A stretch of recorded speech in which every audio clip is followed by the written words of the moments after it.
આજે આ ગુજરાતની અંદર દારૂબંધી છે, પણ માત્ર ને માત્ર કાગળ પર અને નિયમો છે.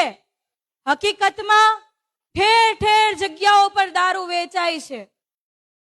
હજી તો આપણે સૌ ભેગા મળીને દારૂ છોડાવવાની ને દારૂ બંધ કરવાની ઝુંબેશ ચલાવતા હોઈએ છીએ. આપણા સાધુ સંતો આ દારૂબંધી કેમ થાય એના માટેના પ્રવચનો આપતા હોય છે.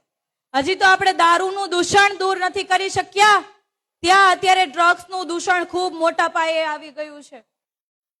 આ ખરેખર ખૂબ મોટો ચિંતાનો વિષય છે, કારણ કે આપણે સૌ ગામડેથી અહીંયા સુરત શહેરમાં આવીને વસ્યા, કારણ કે આપણે આપણા ઘર પરિવારને કંઈક અલગ દિશામાં લઈ જવું છે. આપણા ઘરના પરિવારના સભ્યોને કંઈક સારું ભવિષ્ય બનાવવું છે.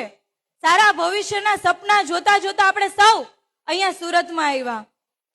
સુરત આમ જોવા જઈએ તો આપણા માટે ખૂબ આપણી કર્મભૂમિ, અને આ કર્મભૂમિ એટલે કે ટેક્સટાઇલ હબ, ડાયમંડ ઉદ્યોગનું હબ, જે આખા દેશ વિદેશની અંદર આપણે સુરત કહેવાય કે પ્રખ્યાત છે. તમામ જગ્યાઓ પર નામના મેળવી છે. પરંતુ આજે આ સુરતની અંદર નશાનું પ્રમાણ એટલું વધી ગયું છે કે એ હવે આપણા ઘર સુધી આવવામાં થોડુંક પણ દૂર નથી. આના માટે આપણે સૌએ અવાજ ઉઠાવવો પડશે. ગોડાદરાની અંદર ગઈકાલે